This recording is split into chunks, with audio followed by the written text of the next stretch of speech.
Let's head into our final session of the day, our final session of the Times Group presents ET Now Global Business Summit. It's titled The Brave New World, Venturing in Times of Uncertainty. Now, it's a thought-provoking session that delves into the dynamic landscape of entrepreneurship in an unpredictable world.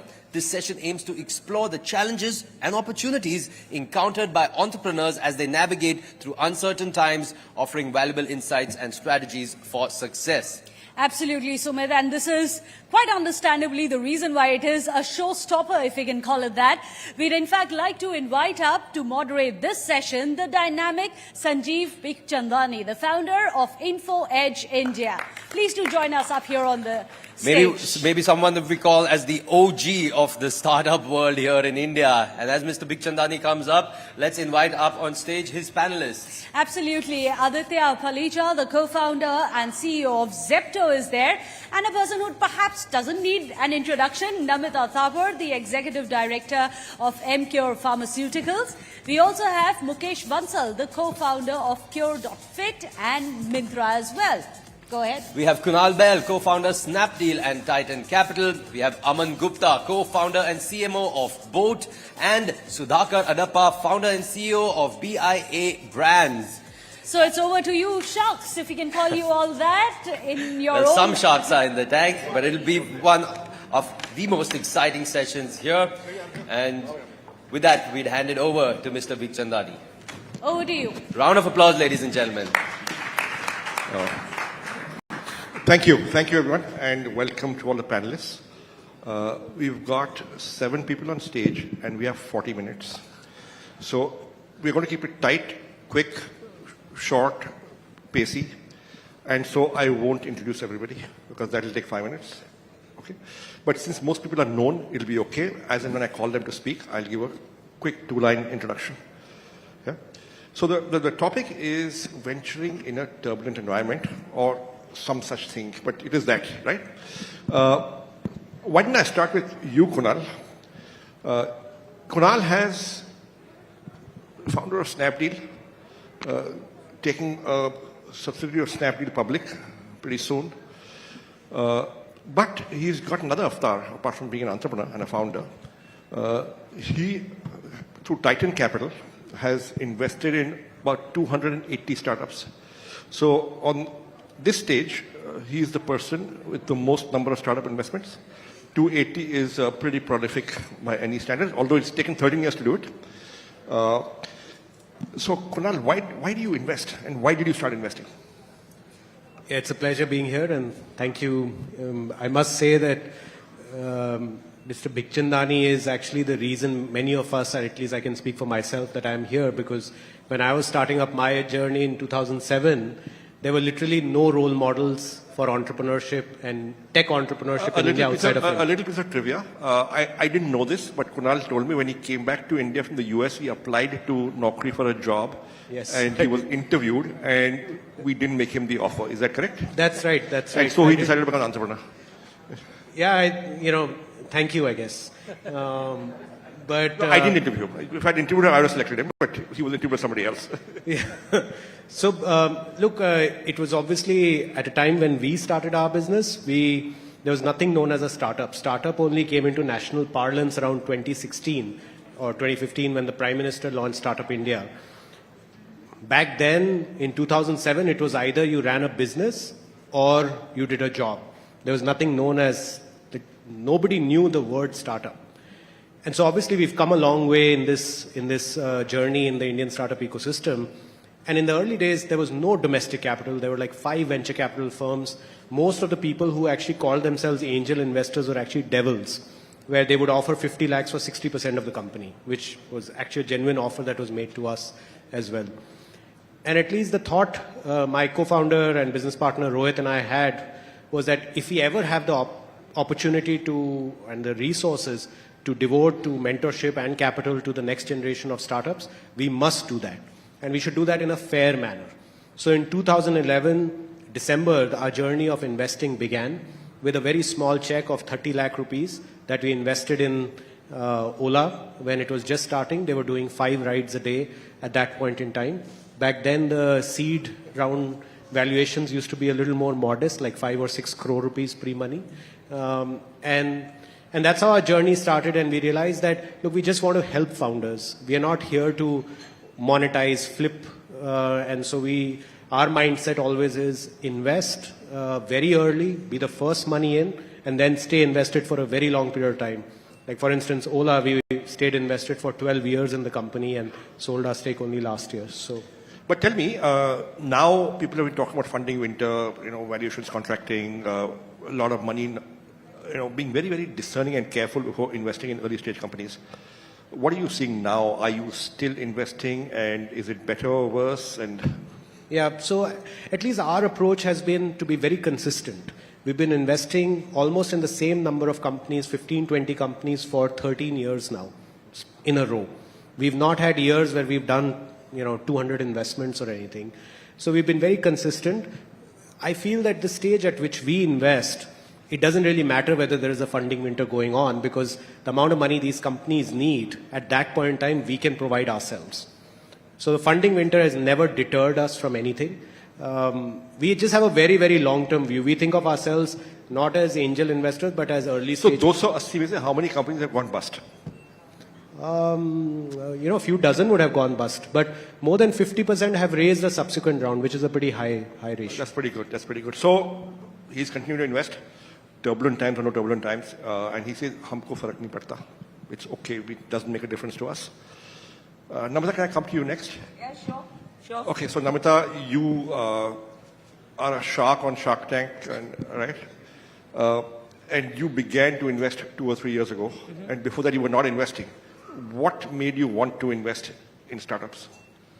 So my father is a first-gen entrepreneur, and we run Emcure Pharmaceuticals out of Pune.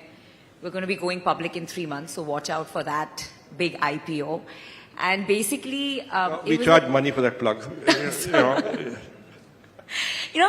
Somewhere within us, there was that desire to give back to the entrepreneurial ecosystem. So when you get a lot and you feel grateful, there's that desire to give back, and that was the biggest reason I got excited about Shark Tank India. Thank you. And the second reason, of course, was a selfish reason, because the entire topic here is disruption and staying relevant. And for legacy companies like ours, or for traditional companies, industries like ours, like pharmaceutical, if we really want to stay relevant, we have to be in touch with the startup ecosystem. Today, a lot of health tech companies that are coming to Shark Tank India really help me think through the business, because technology is the only way we can solve the 3 problems facing pharma, which is awareness, access, and affordability. And so it's for selfish reasons that I am involved with the startups. And now Emcure is launching direct to consumer. So all these years, it was just doctors who were our customers. Now it's direct to consumer in a few months, and all these 500 pitches that I've seen as part of the show, and all my lovely co-sharks, there's been so much learning that's going to be put to good use when Emcure diversifies into something like D2C. Okay, but Namita, see, now you have become, and I mean everybody on Shark Tank, including Aman, become a bit of a celebrity beyond what you already were, Aman. Okay, now. And you received a lot of praise and love on social media, and you've also been trolled a bit, right? Yes. How do you deal with that? Okay, so I like to keep things a bit light, right? Because healthcare is pretty boring. So you want to see how I deal with it? Yes. Yes. There you go. Anyone familiar with this? I'm out, and what's the second?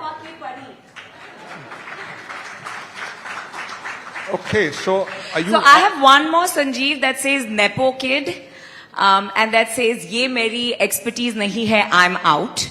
So I didn't carry that t-shirt, but it's sitting somewhere out there. So the best way to deal with trolling is to just have fun with it, to own it, and to embrace it. So that's what I do. Okay, that's very good. Now, are you planning to launch apparel line? Expertise by Namita. And Aman, would you invest in it? Would you invest in it? Aman. I can't say anything right now, so no comments on that part. But yeah, to add to the question of trolling, I would say that, it's become a part. First year when we were trolled, it used to affect us. आपकी भी हुई थी trolling? मेरी बाकियों की थोड़ी ज्यादा हुई थी, मेरी कम थी. But आपकी कम क्यों हुई यार? वो सीक्रेट बता दो यार. मैं नाम बता सकता हूँ स्टार्टिंग से एंड तक किसकी सबसे ज्यादा हुई थी, बट मेरी कम थी. बट शुरू में इफेक्ट होता था सर. फिर धीरे धीरे मतलब वो क्या बोलते हैं, पहले जैसे तालियों की आदत पड़ गई थी, अब गालियों की भी पड़ गई. Sorry, I think there are some people who don't understand Hindi. Let's stay with English. I'm also guilty of that. I don't know how to convert this in English though, but I was used to claps, I was used to slaps, now I'm used to claps. oh yeah, correct. Yes, what she said. Yeah. Okay. Aadit. Oh my God. Now, how many people believe Aadit is less than 30 years old? Okay, so Aadit is 21. He's 21. He's dropped out of Stanford, computer science, and he started his company in 2021. He's not an investor, right? He's a founder, but he's raised more than $500 million. He runs a company called Zepto. So Aadit, now you've been raising money, and your last round was just a few months back in the funding winter, in these turbulent times. Yep. What's it like to raise money right now? Yeah. Again, I don't know if I should be flattered or a bit embarrassed, but I think the... It means that being an entrepreneur is not easy. You look over 30. Yeah, probably will soon as well. But I think to answer your question, look, it was not easy. We raised capital, I think, in the trough of the bear market in September 2023. And if you think about our business at a high level, right, you've got, two crazy-looking young founders delivering groceries in 10 minutes, right? That doesn't sound like a fundable business in the worst capital market situation since 2008. But despite that, I think we were able to raise capital at an up round. So we raised $236 million at a $1.4 billion valuation. And we were able to do that, I think, primarily because the way that we approached the fundraise was very different from, I think, how fundraisers were approached before. It was much more, at least I think we were a lot more bottoms up. We didn't have, high-level narratives. I think our entire data room was 460 pages, each metric in a deep, granular detail, just going into it one by one. And I think the reason why is because the only investors that were investing in this market were investors that did fundamentals-driven bottoms-up analyses and had enough conviction in their own diligence. Did you get a lot of rejection? Did anybody reject you? I mean, it sounds difficult to believe, but we actually did get 3 term sheets within the first month of starting. We ended up deciding on a term sheet before the other 6 people that we were engaging with decided. So what I learned from this is that for a good company, there is no funding winter, right? You will get your money, but are you a good company is the question. And how do you get your company to a position where you'll be regarded as a good company by investors? That's the question to answer. I'll also just add one last thing. I think the thing is investors that invest in this market tend to be much higher quality, fundamentals-driven investors that are willing to take contrarian bets. Investors ये तो गलत बात है. You're not investing in this market. You're a low-quality investor. ये ठीक नहीं है. This is not okay.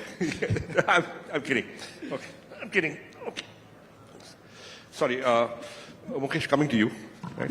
You've been a founder, Myntra, then Flipkart. You've morphed into a second founder and running a fund and doing personal investments. How do you view this market? What's it like for you? See, Sanjeev, I have been around startups for 25 years now. I got my first state of startup ecosystem in late 90s in Bay Area.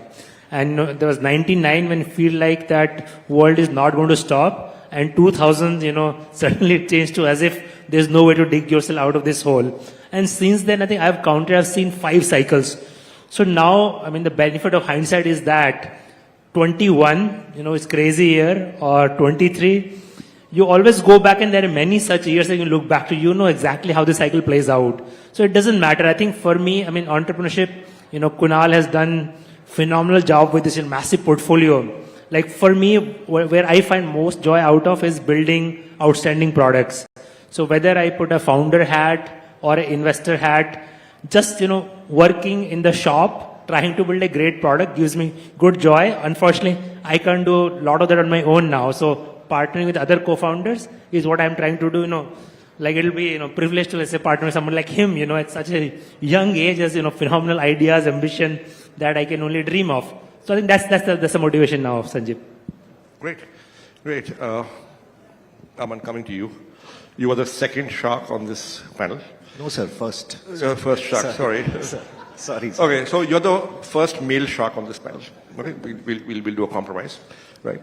So, what does it look like to you? You are still investing, of course, in Shark Tank, and you're investing otherwise also. You're still continuing to invest. What does this funding winter look like to you? Sir, 2 years back, I didn't even have money to invest. So my wife used to earn and I used to burn her money. Matlab, uske baad, when I got my secondary exit 2 years back, that was 2021. And that was the first year of Shark Tank. So first year when they asked Shark Tank ki list aayi thi that how many investments have you made till now? So I actually used to do, I had done 5 investments, which was like co-investment, 5, 10 lakh ki. So I actually became an investor first time on Shark Tank only. I'd never heard pitches before that. I'd only given pitches. So I learned the art of investment sitting in the panel with these sharks and, Namita, Anupam and all these guys. They've done investments all their life, right? So I learned a lot on Shark Tank. And I don't invest outside Shark Tank anymore. I don't have, I unfortunately don't have time. But you still feel optimistic enough to go on to Shark Tank and invest and feel confident? Or, Sir, or are you doing it for the publicity? Both, but yeah.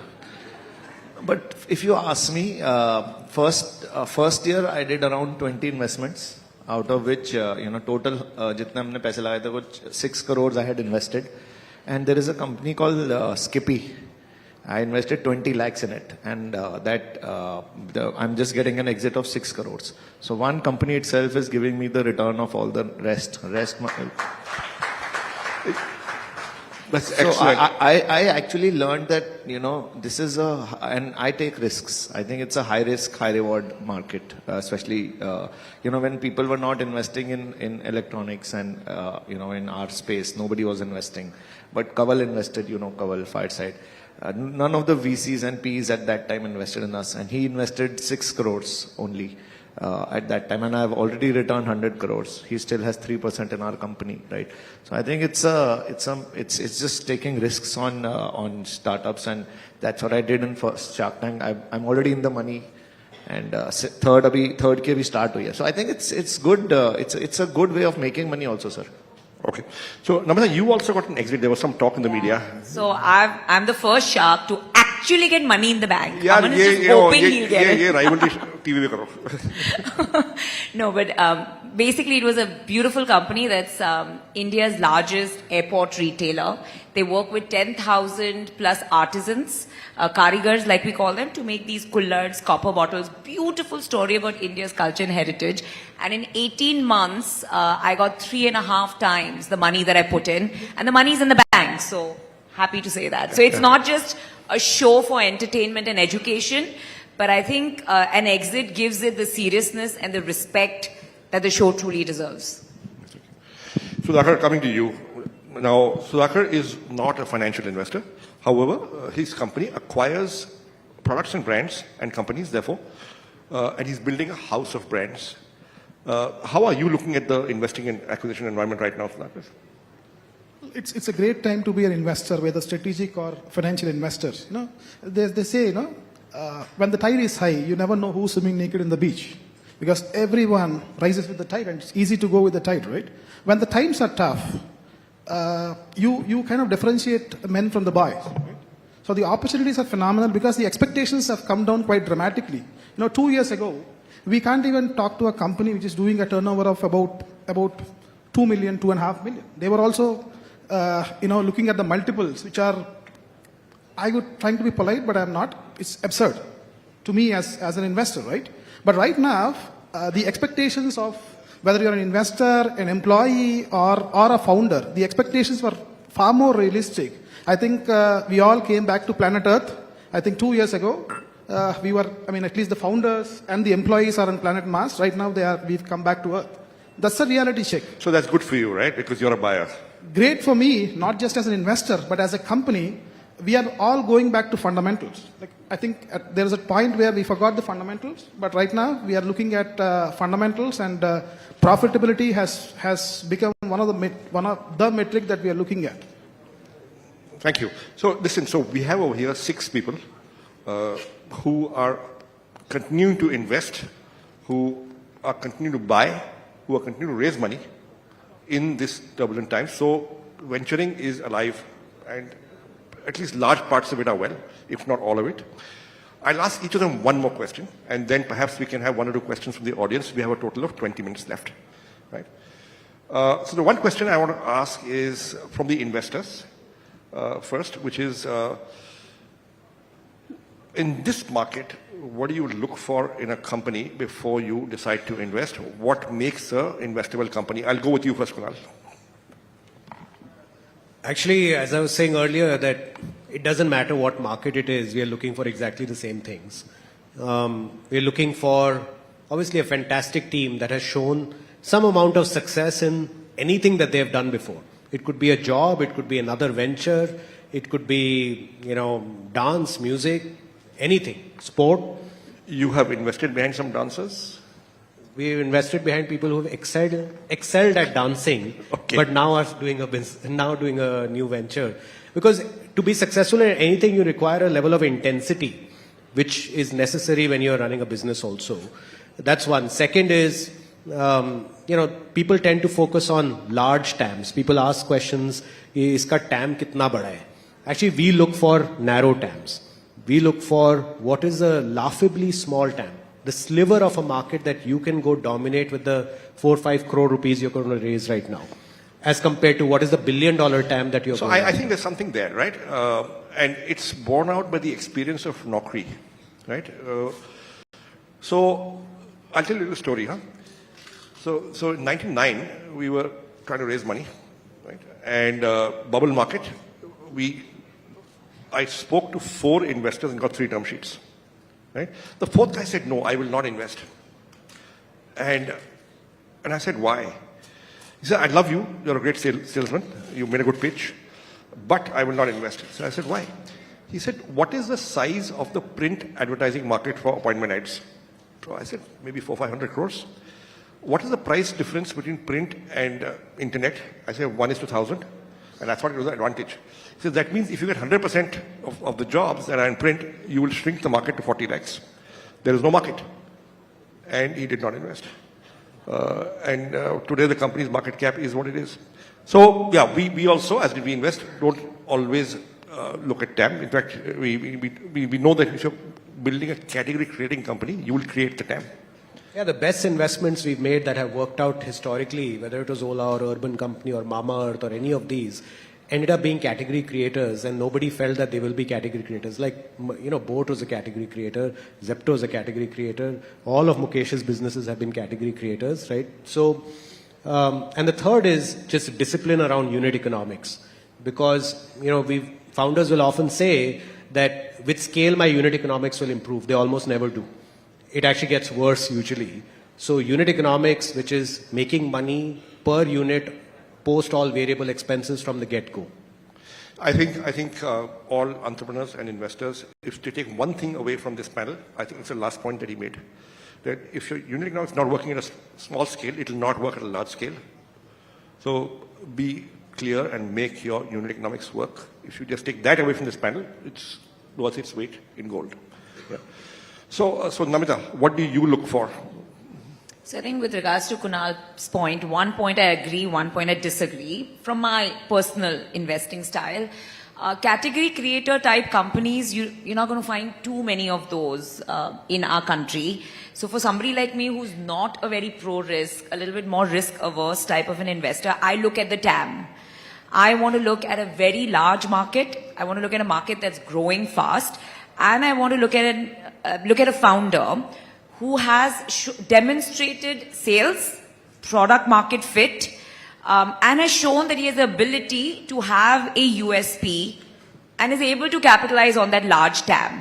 So for me, having a large TAM and a highly growing TAM, so that I know there'll be scale and I'll get exit as an investor at some point, that's important. The second point, I absolutely agree about the path to profitability. I'm a chartered accountant by profession, so I think maybe that's where a little bit of that conservatism comes into play.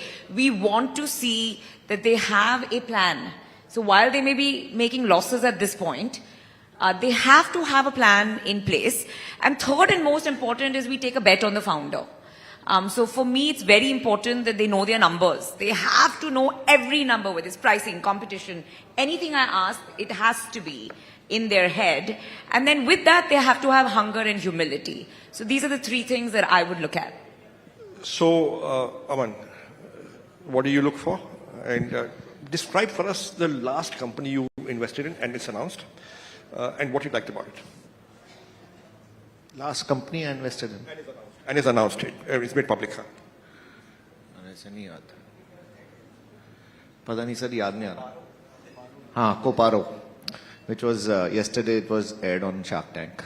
So Coparo, and she used to make cleaning detergents and cleaning powders and all that, cleaning liquids.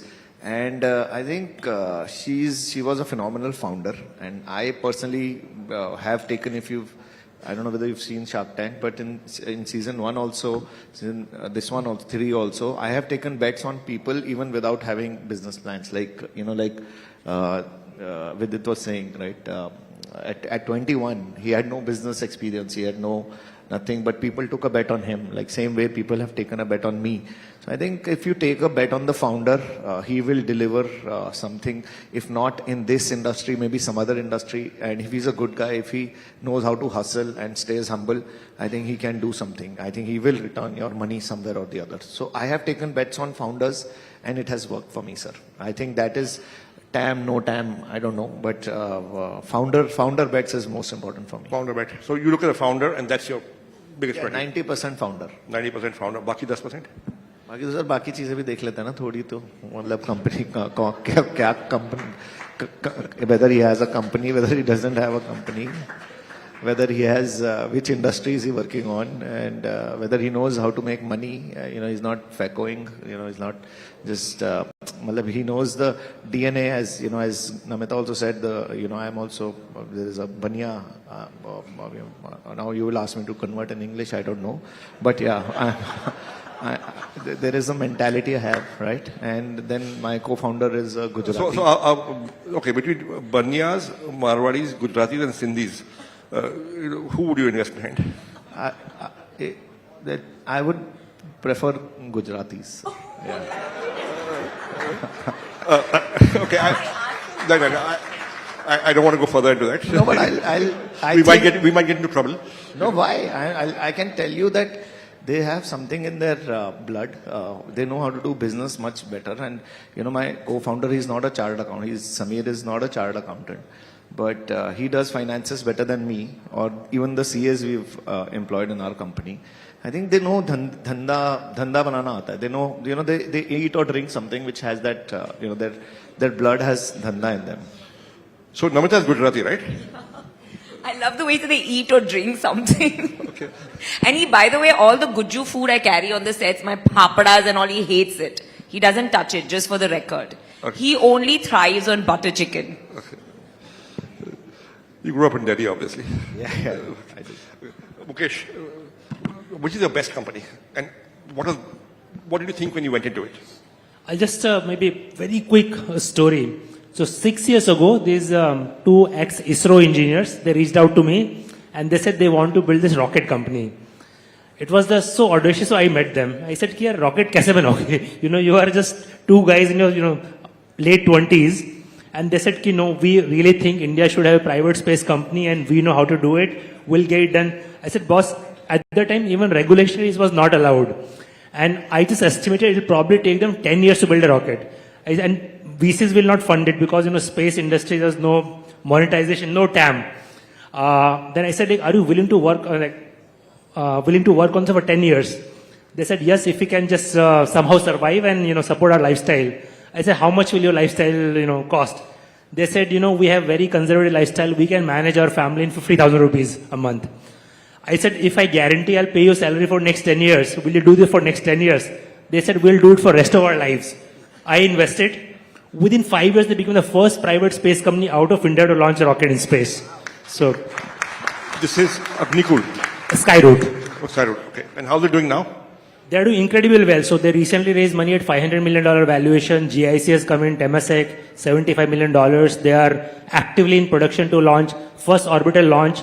Their order book is over $500 million. These are now letter of intents, let's see, but they are well on their way and to be the first commercial private space company out of India. I think that calls for a round of applause. Not just for the founders certainly, but also for the investor to take that crazy bet then, yeah, when he did, right? Aadit, now, what's the best advice any investor ever gave you? I was telling you before we got in, I think in Kunal actually, week 2 of our business, day 14, when we launched in Bandra and we launched in Marol and Dairy East. And the business just went crazy. We went from like 100 orders a day to a couple thousand orders a day in 14 days.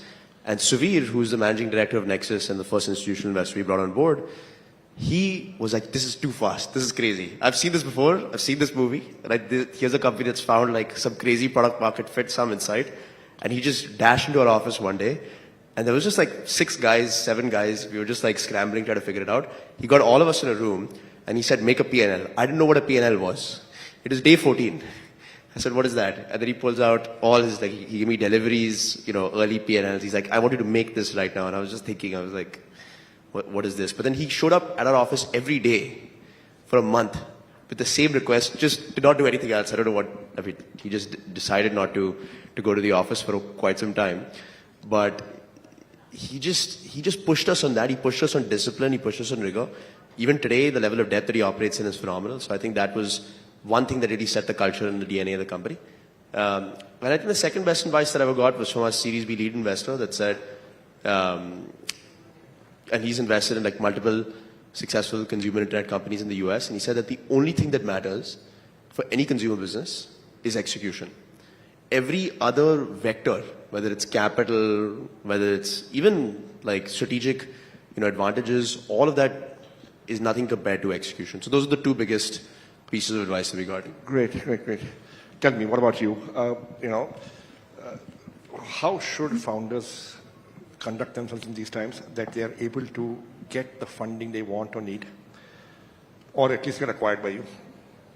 I think founders need to stick to fundamentals. These funding cycles, they're a matter of global liquidity, and these funding cycles, and I'm sure you've seen 4 or 5 booms and a bust, right? So these cycles will come and go. It's a matter of global liquidity, and you should always stick to your fundamentals. So the moment you stick to your fundamentals and try and run a business, I think you'll be fine. That's what I think. Got it. So we've got the advice. We've got answers to our questions. We have 4 minutes left. We can take maybe 2 or 3 questions from the audience. We'll ask the lady here first. Ma'am, just raise your voice and I'll repeat your question. So Namita, this question is for you. You said there are 3 things that you look at: access and TAM, profits, and founder. awareness, access, and Healthcare. The 3 A's are awareness, access, and affordability. The 3 biggest challenges in healthcare. Sorry. those who don't make it to Shark Tank, because Shark Tank selects only a few, how should those companies, Can I take one mic down? Yeah, sure. If you don't mind sharing the mic, we can get down so the audience can also hear the question. Yeah.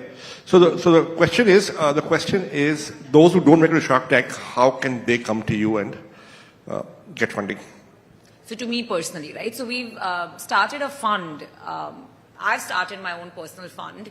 I'm happy to meet you after we're done and share my contact details. So my fund has a good team, because obviously my majority of my job is Emcure and running Emcure. So I have a really good team in place that outside of Shark Tank looks at a lot of healthcare companies that come our way. And now given that I have 40 plus companies in my portfolio, thodi to expertise ban gayi hai healthcare mein. So you're very welcome to approach And us. if you like her Instagram post, she'll give you a meeting faster. Yeah, that too. Yeah, there was a question there. Yes, sir. Yeah. You can just say your name and... Hi, Kapil here, a fellow investor. Investors are normally eternal optimists. You always try to find something where you want to invest. But there's always a conundrum as well, that while you're seeking and you're doing your due diligence, you lose out on the deal. Has there been something that you missed out on? And what have the learnings been for investors? So anti-portfolio, kaun jayega? Okay, I'll go. My anti-portfolio reads like a who's who. Okay, there are two people on this panel whom I had the opportunity to invest in, but I did not. There are Ola pre-series A seed round, Flipkart, pre-series A, Lenskart, okay, and a few others, many. And people still think I'm a smart investor, right? But the truth is at early stage, you're taking yes/no bets, right? And predictability is poor. Okay? And the reason why we are still regarded as a good investor is because some of the bets we took worked out. Right? Zomato and Policybazaar worked out. So people say you're a good investor.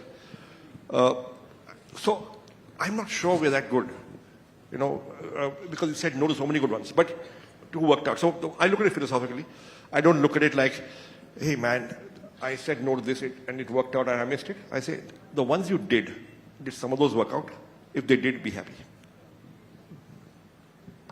Actually, put another way, you don't need to be in all the good companies. You just need to make sure yours are good. The ones you've actually invested in are good. And in the realm of investing, not feeling FOMO is actually a superpower. The biggest mistakes are usually made when investors give in to FOMO. ये 5 name brand लोग भी invest कर रहे हैं, चलो इनको तो कुछ पता होगा. बहुत बारी उनको भी कोई आइडिया नहीं होता है. तो अपनी कन्विक्शन पे इन्वेस्ट करना चाहिए. Not don't borrow conviction, just make it on yours. And at least my philosophy is, when in doubt, don't invest. And still you invest in 300 companies. Yeah. So it's like this. I'm never in doubt, but I'm often wrong. Any more questions? Yes, sir. Question. Revenue or EBITDA? Just return on equity. You have to do both. Yeah. 21. He's like a freebie, not 21 yet, right? Yeah. Yes, sir.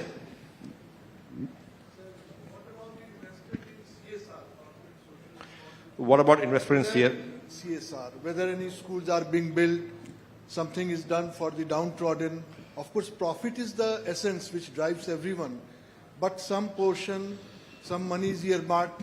So I want to hear about that. Yeah, so I'll tell you the way we looked at it. We were pretty clear. We were pretty clear that the company's money is the shareholders' money. We do not have the right to give it to any third party just because the two founders like somebody, right? Until the government introduced the CSR law, which said 2% profits will have to go to CSR. And that is when we began to do CSR. Okay?